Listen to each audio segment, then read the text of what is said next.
What is going on, everyone? Welcome to the first episode of the InnovationYGO Yu-Gi-Oh podcast. This is a new series I'm trying out on my channel. I'm going to try it out every video this week to be a new part of this series. And on this series is going to be a discussion every day, giving my thoughts and opinions about the game of Yu-Gi-Oh and my love-hate relationship with it. So in today's episode, I'm going to be discussing 5 things everyone should be doing during the Yu-Gi-Oh off season, because if you guys do not know, Nationals is over, North American WCQ is over. We still have WCQs going on around the world, and with that being said, everyone's pretty much taking a break right now until the regional season starts up. So with all that being said, guys, let's get into the discussion. Without further ado, let's begin. Starting off by saying the first thing everyone wants to do during the Yu-Gi-Oh off season is simply relax. Relaxing is one of the most important things people can do with any hobby they have. Let's take me for example. I personally have not touched Yu-Gi-Oh cards in a while due to the fact that I've been working, I started a new job, but also due to the fact, to be frank, I've been burned out. I've been playing competitive card games for 10 years, and this is the first year I've never been to the North American WCQ or any national for a card game for that matter.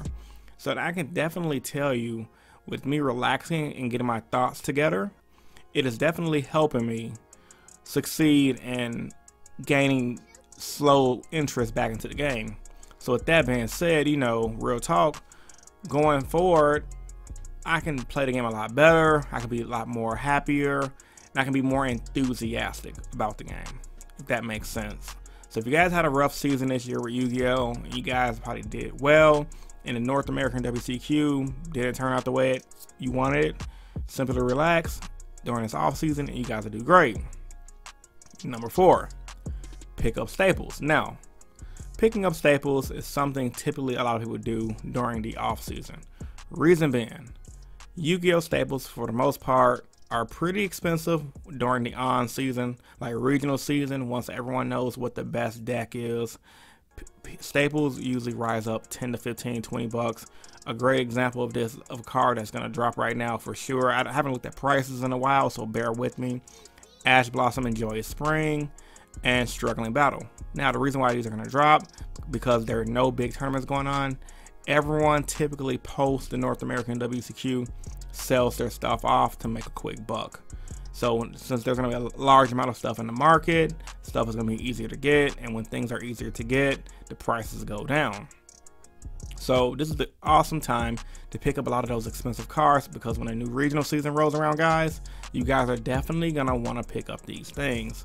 You definitely do not want to be the guy like myself trying to pick up the best deck during the last minute because you didn't have enough time to prepare for the event and you just need to borrow cards from your friend. I don't like doing that personally, so if you guys like doing it, that's great. But right now it's the best time to pick up staples. Good cards to look up is Sky Striker stuff. While they may get hit on the ban list, it's still, Konami is still releasing awesome support for it. They just got their own Dark Hole or Regeki type of Sky Striker card. So that just lets me know that the deck might skip the ban list, and if they do skip the ban list, they're gonna have a fun time messing everyone over in the regional season. So with that being said, once again, guys, pick up staples. Number 3, practice for regionals. Now, this should be pretty much common sense, but you know, in today's day and age, common sense is not so common. Yu-Gi-Oh regionals, for the most part, are some of the easiest events during the first couple of regionals of the season.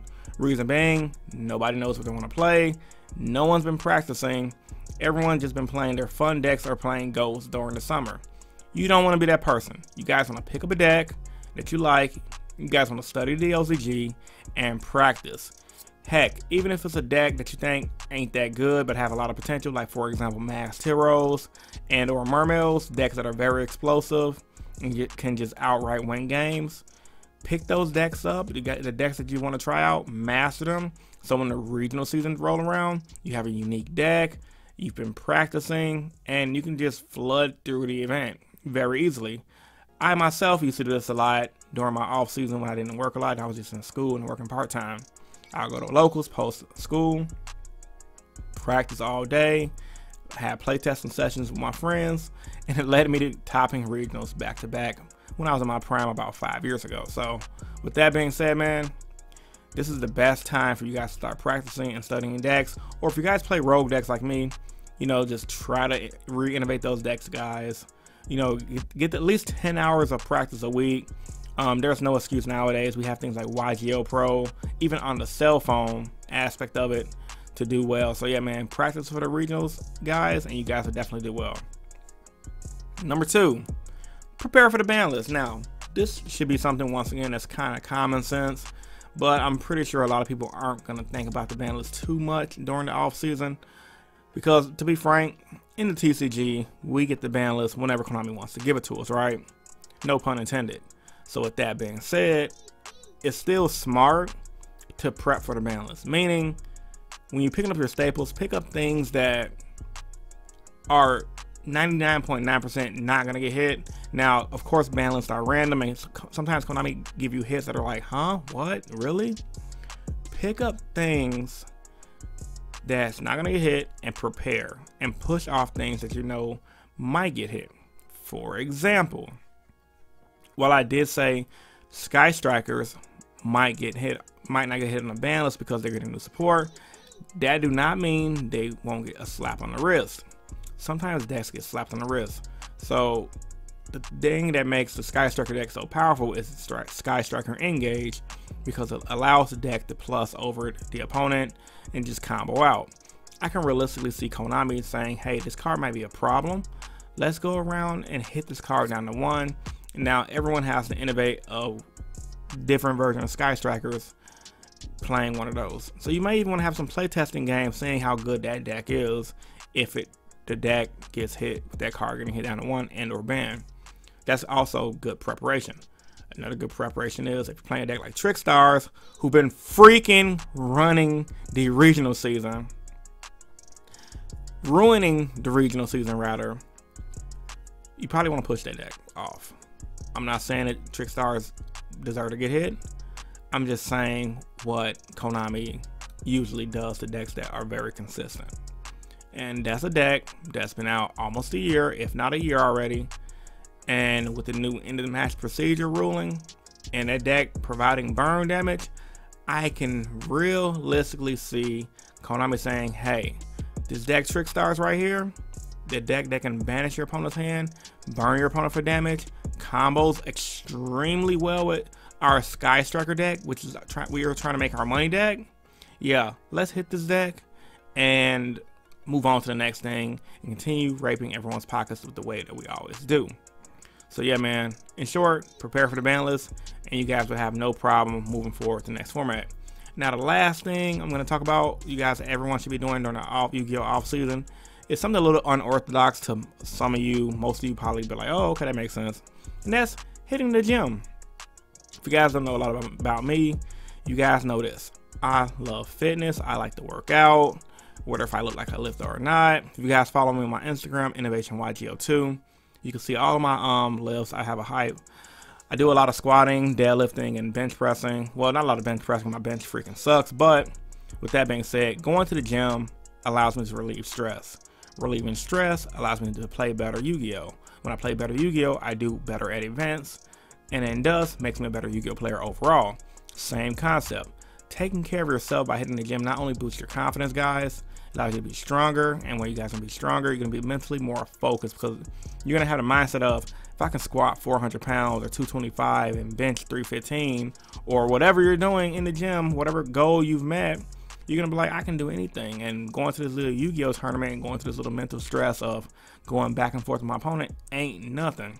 Now, of course, another biggest argument is, well, so-and-so plays Yu-Gi-Oh! He does well and he doesn't work out. Well, guess what, guys? If so-and-so went to the gym, worked out, and did everything I just said here, they would do 10 times better at Yu-Gi-Oh! Than they already have.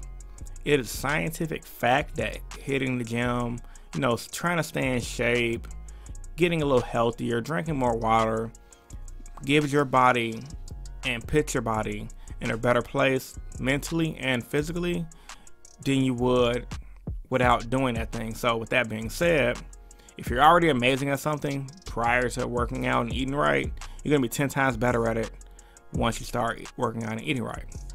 So with all that being said, guys, as a quick little recap for you guys to just skip through the video to not pay attention, I talked about hitting the gym, I talked about preparing for the band list, I talked about practicing for regionals to study decks, I also talked about picking up staples during the off season. I also saying is give yourself some time to relax, drink some tea, hang out with your girl, and have a good time. Post your thoughts and opinions about this video in the comment section down below. And what do you guys think about this podcast style type of videos? I feel like it's really easy to digest because you guys can just play it while you're doing something, while you're on your ride to work, you're catching the bus, you maybe even going to the gym to talk. They just want to hear me talk. Let me know, man. I'm gonna try this out for a week to see if it picks up. If it picks up, a lot of my videos will be like this moving forward in the future. So easy to digest and etc. So yeah, post your thoughts and opinions about this video in the comment section down below. Subscribe if you haven't. This is InnovationYGO, and I'm signing out. Peace and stay innovative. Deuces.